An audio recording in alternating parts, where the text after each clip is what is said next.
Okay, so I'm putting Aegon on Death Watch.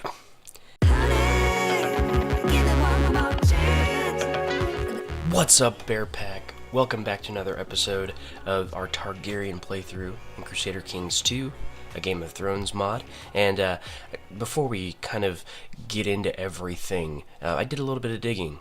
That's right, I dug around in the files on my computer, and I have run into a few snags that I will explain to you so you can avoid a situation like this in your playthrough. So, as you know, in the previous episode, we looked up characters and we looked up the title. That's what we did. We looked up the title of Winter, not Winter. Winter. We looked up the title of Winter. We found the holder is still a White Walker.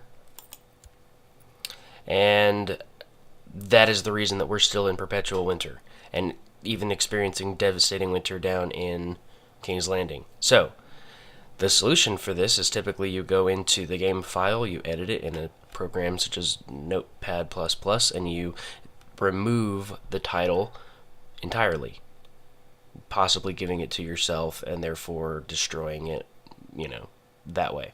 And that removes all of the effects of winter, blah, blah, blah.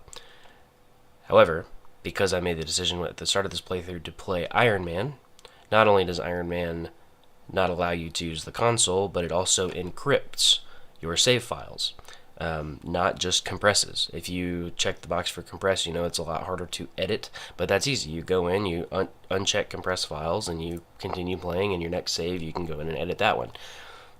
Iron Man doesn't compress your files, it encrypts them.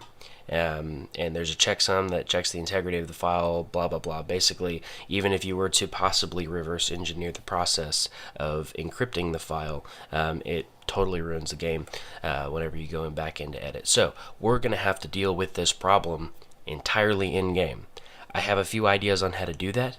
They're going to take a while to set up, so we're going to continue on with the playthrough as normal, and I'm going to figure out how to do it, hopefully. If not, it's going to become kind of the lore of this particular playthrough that Aegon is not Azor Ahai, and instead a false Azor Ahai who has brought a fake spring to Westeros. So, anyways, we'll figure out how to continue with that in the future.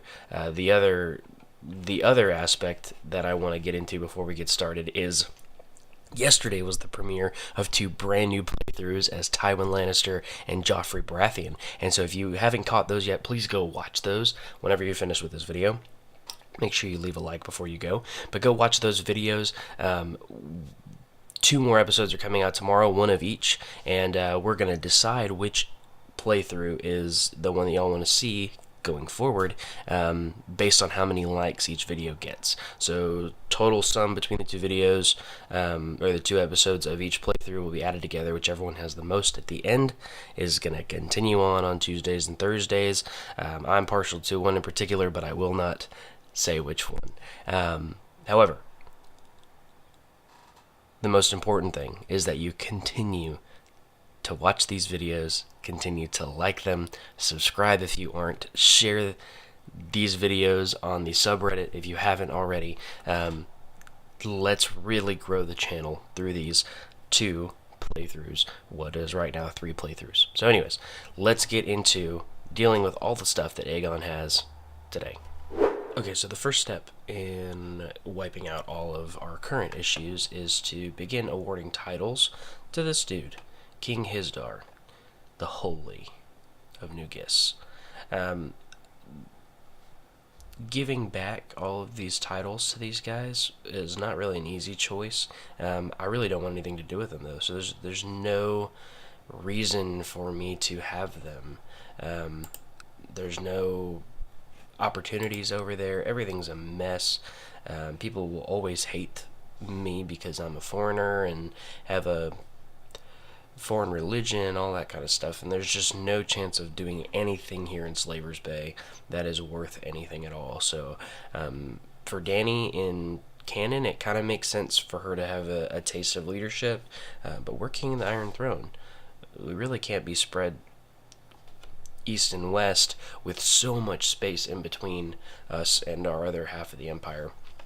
I don't have any bastard children that are grown up enough to inherit with any merit, and I really am just kind of tired of dealing with all of this stuff over here. There was one suggestion to give it to a liberator and allow them to kind of rule, and I do kind of like the idea of that, but the other suggestion was to give them a dragon egg, and I don't currently have one, and I don't think Rhaegal it does either. No, Rhaegal does not, and so we're gonna just be done with it, wipe our hands clean. This is the king of New Gis. I don't know if Dany selected him or if he was just kind of in place and they let it happen. So we're gonna just start giving him titles. Oh, I can't because he's not even a vassal. Okay, never mind. New plan.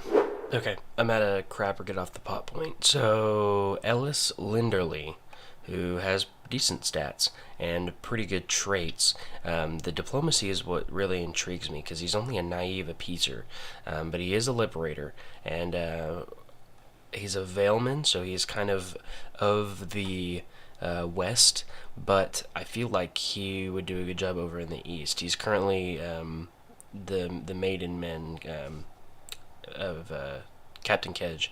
He's currently in their court.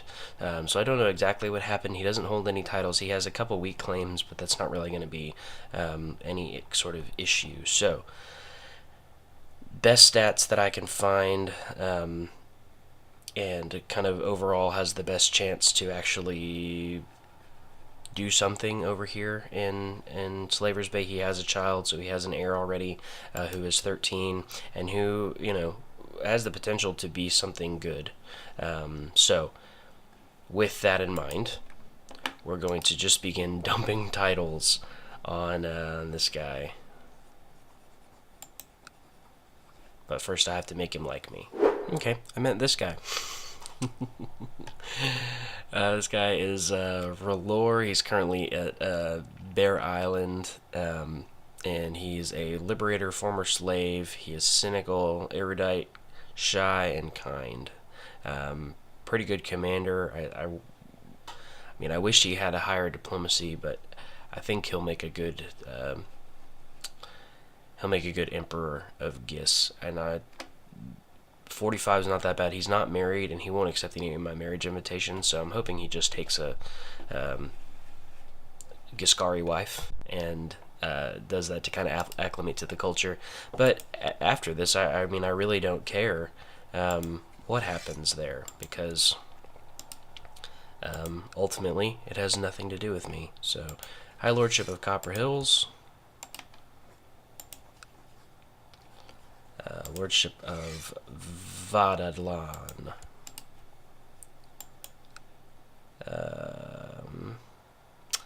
Kingdom of Marine, and Empire of Giscard. Done and dusted. There we go. High King Garce of Giscard. More power to you, bud. Of House Smith. That's awesome. He chose like the most common actual last name. Alright, so that does it for anything over in Giscard. Back to Westeros. So I have decided that in the midst of our prosperity in King's Landing, we're actually going to hold a tournament. Hold the Tourney of King's Landing. It will be a grand tourney for all the realm. Knights from all over Westeros are welcome to come participate. And of course I shall spend lavishly on food. All of these decisions are very important for the feasting and the tournament to come. Tourney of King's Landing. It's time to let the tournament begin, and for the next 2 months, let all show their martial brilliance. It is Sir Gawain's turn to joust, but the crowds shock. He stumbles out onto the tourney's field late and clearly drunk from too much Reachman Red. And with none of his armor and only slightly more of his clothing. He tries to mount his horse, but trips and falls comically to the ground, unable even to ride. I can say he knows how to celebrate. He is an embarrassment. Remove him from the list, or I can imprison him. I don't know that I wouldn't want to imprison him. There's no point in that, so we're just going to kick him out. Lord Maekar spoke up and told everyone how great the food at my feast was. I was really glad someone was kind enough to say something nice about the food, given how hard I had worked to ensure the food was the best part of the feast. That was well spoken, thank you. 2 of your courtiers at the feast have brought a dispute before you to settle. The inheritance of some small property in King's Landing is unclear, and Sir Donald Kettleblack and Lynessa Peak both claim it as theirs. It is left to you to settle who shall be declared heir to this land. So, we can gain 50 gold and make them both unhappy. We can gain 50 gold and make Lynessa happy. We can gain 50 gold and make Sir Donald happy. I think Sir Donald is the more important character. Yeah, for sure. Sir Donald is definitely the more important of the characters. So yeah, there we go. Lord Marshal Lord Commander Aaron caught the peddlers selling stolen goods red-handed. We can execute them publicly, or we can seize the goods and lock them up. We're going to execute them publicly, for sure. Lord Bernard Piper has used his attendance on the feast in King's Landing to present a petition for justice before the court. He claims that Galissa Betley had his kinsman Tyget Betley murdered, and demands that she be brought to justice for this outrageous crime. Oh, absolutely. She's not landed, so she's not a vassal of mine, but he is. So I definitely want to improve my opinion, or my standing in his eyes, for sure. Yeah.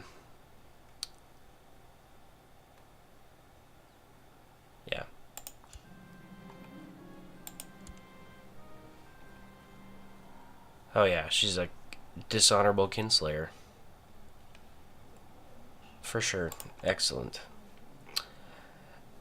Sir Meryn has used his attendance at the feast in King's Landing to present a petition of justice before the court. He claims that Lord Desmond Middlebury made an attempt on his life, and demands that he be brought to justice for attempted murder. So Lord Desmond of Middlebury is a tyrannical ruler who has really good stats, actually. And is sworn to Lord Ronald of Westmarch. But this guy's not a landed vassal of mine. He's actually in the court of Lord Randall of Coldmoat. So I can have him pay recompense. Or I can lose 80 prestige and improve the opinion of one of my vassals. Let's do that. Sir, I forgot this is one of the features of feasts. If you're the king, is everybody's bringing all their crap to you. Can never just have a nice dinner for everyone in the kingdom. Everyone's got to bring their junk to the Iron Throne. Sir Byron Sunderland has used his attendance at the feast of King's Landing to present a petition of justice before the court. He claims that Sir Illifer Longthorpe sullied his honor by having illicit relations with his wife behind his back. Pay recompense, that's fine. Lord Varen Masmegar has used his attendance at the feast of King's Landing to petition for justice before the court. He claims that Lord Alios Azantoni had his kinsman, Lord Harris Masmegar, murdered, and demands that he be brought to justice for this outrageous crime. Okay, so this is the accused, Lord Alios. I really don't care about these guys, so we're going to have him pay. No, we're going to have him arrested. Yep. Sir Jarman Waters has used his attendance at the Feast of King's Landing to present a petition for justice before the court. He claims that Lord Lucius Staunton made an attempt on his life. We're not gonna do that because he's a bastard with no claims, and this guy's a landed vassal who is obviously guilty. He's a ruthless master schemer. But he is one of my vassals, so we're gonna keep in good standing from him. It's fine. Lord Tristan Ryger has used his attendance at the Feast of King's Landing to present a petition for justice before the court. He claims that Lord Steffar Saltcliffe has subjected him to unwarranted and false blackmail. Oh, pay recompense for sure. Blah blah blah. He claims that Lord Tomard Wheel has subjected him to unwarranted and false blackmail. Pay recompense. We're gonna ask this guy. We're gonna ransom prisoner. Oh, wow, 145 gold. Let's call him for trial. We're gonna be merciful to him. Oh, he's chosen to do trial by combat. That's fine. You do that, bud. Okay, the tourney being held in King's Landing is bringing many visitors to the area. The surrounding roads, inns, and villages are reportedly very busy, and King's Landing itself is full of merchants and small folk selling their wares. This is a welcome boost. Good job. Good job. Yes, we're going to be merciful to this lady. That's fine.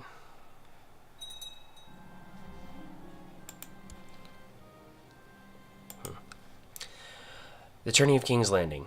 The first days of jousting is complete, and with many lesser riders having already been eliminated from the competition. Now, over the coming days, the remaining men shall compete in the final lists, tilting until only one champion remains. Fine jousters, all of them.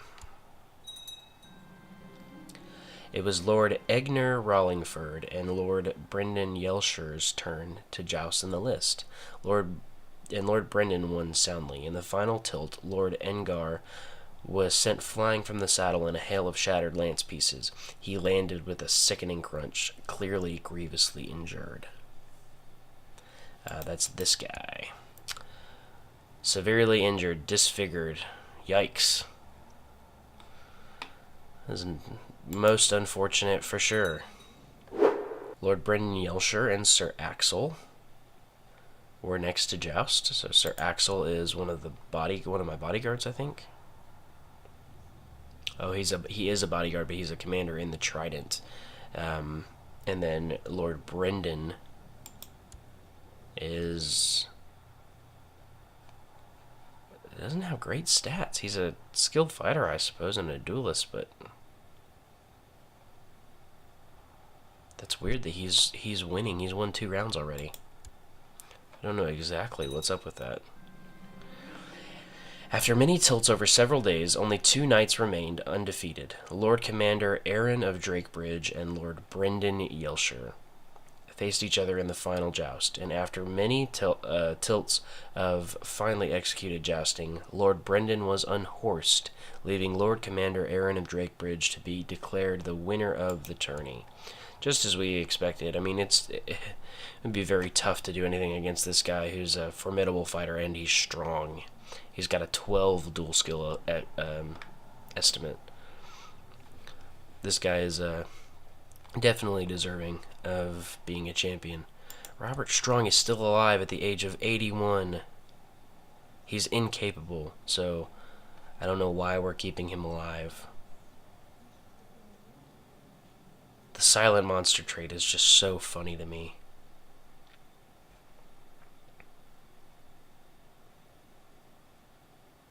That is hilarious.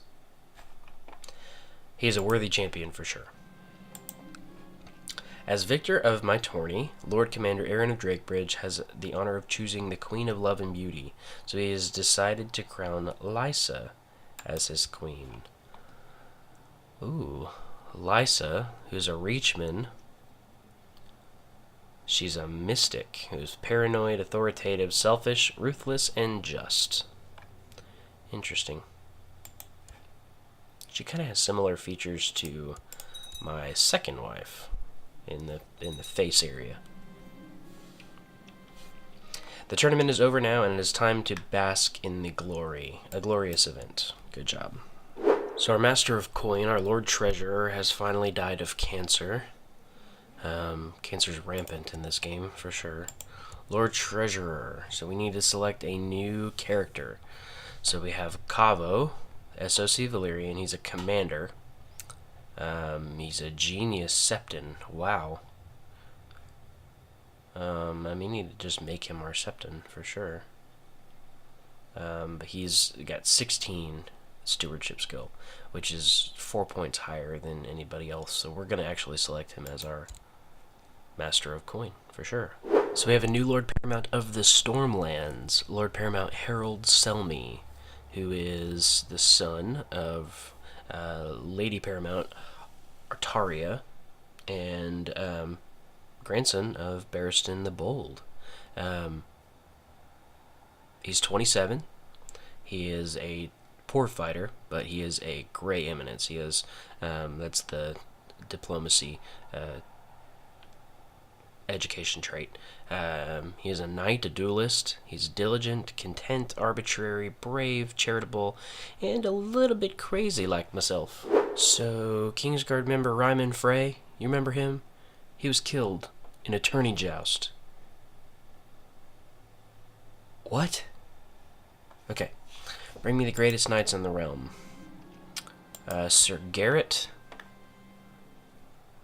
He would probably accept. He's a skilled fighter. He's scarred, diligent, brave, and kind, but he's also greedy. Sir Humphrey, who is at least ambitious and diligent. Sir Quentin, who is diligent and ambitious, proud, ruthless, and gregarious. He's actually the better option. Let's see if he'll accept. He did. Sir Quentin,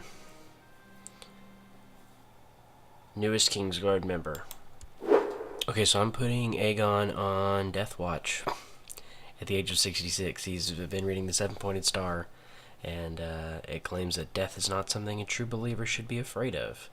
And I can either lose 1 health and gain 100 piety, or I can lose 10 piety and lose 2 health. So there we go.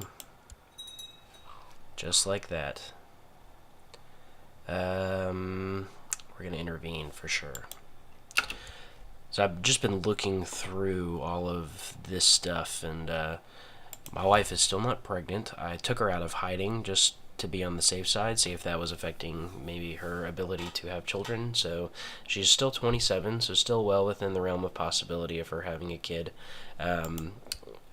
This child, I'm fairly sure is mine, but it says he's a Stormlander, so kind of looks like mine though. Anyways, I was also looking at my heir, and it doesn't have any childhood traits yet, so he's 5. I guess that's to be expected as he's growing, but he's about to encounter what I believe will be the Targaryen coin flip event, so we shall see what happens with that. So, a little confused as to what's going on in the north. It looks like Lord Paramount Roger Bolton, who's been Lord Paramount since he was like 1 year old, like a very young child, has ended up in a matrilineal marriage to one of the new houses in the north. And his son is named Theon, and he's an ironsmith. He's betrothed to Mylessa Flynn, probably also one of those new houses in the north. So, it looks like we're going to get the Boltons off of ruling the north without having to raise a finger. Roger actually turned out okay. He was just converted to Faith of the Seven, which is what made me look at all this. He turned out decent. I mean, for a Bolton, he's honorable, he's trusting, he's temperate.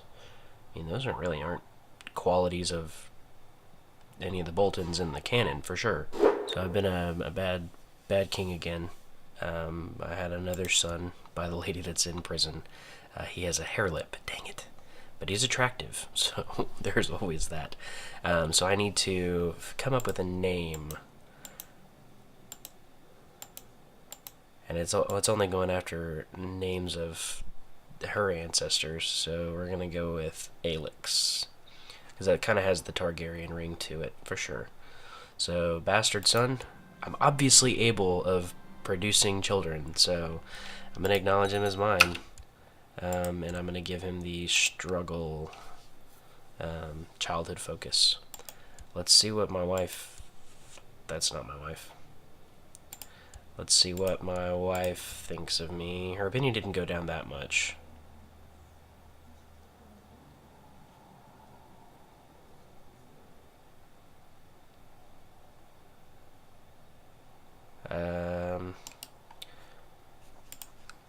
Yeah, once that wears off, I'll have to send her another gift, but I mean, that's not that bad. It looks like my seducer is no longer affecting her. So, that's not bad. There are worse things. Okay, I didn't get a pop-up for the coin flip event, but Prince Baelor, my heir, is a genius. Things are going really well for Aegon's lineage once again. You just gotta keep him alive for a little bit longer. Aegon doesn't have much time left, I don't think. I know I've been saying that for like the past 15 years, but I really don't think he has that much time left. Oh, look, I can facilitate this marriage. Lord Paramount Duncan has asked to marry the Princess Janella of the Iron Isles, the daughter of, or the sister of the current Lord Paramount. I'm gonna accept that. That's a good marriage. I'll take that. Even though I'm not really a beneficiary of it, House Mud is kind of my project child for this playthrough, and still nothing has come out of Old Stones yet.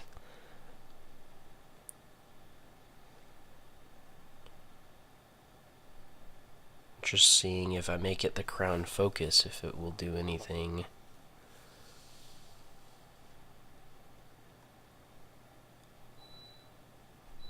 No, definitely not worth doing there.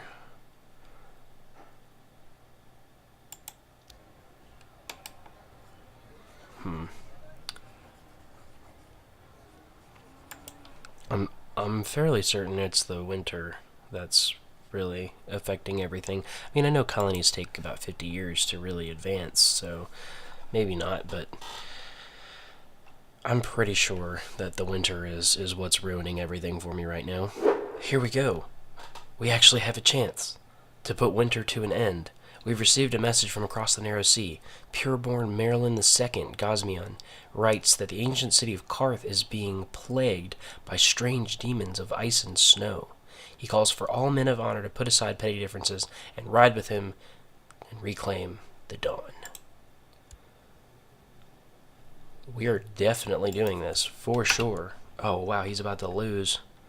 This would be much easier if I actually had my land in Giscar. Oh, man. Garth, Commander of Dorne. No, you're a eunuch, bud. I don't want you in my court. You're not going to do anything. Okay, so admittedly, this isn't going to end winter, this war, because they're actually just invading Karth. But currently, the White Walkers have this little province right here on the coast, and they have a cluster of 3 right up here. And it looks like they've been battling with Yaitai. But the issue is that they have a 20,000 strong army right here, and it's going to take me a little bit to be able to get 20,000 men across the sea. Basically, this is on the other side of the world from Westeros. So I think what I'm going to do is I'm going to start raising up my levies first, and I'm going to send them over, and then I'm going to start raising up levies in the Reach and in Dorne and send them over, because those will be the closest, and I'm most well liked there. So now begins the long process of dealing with the White Walkers once again. Honey, give it one more chance. Where are you?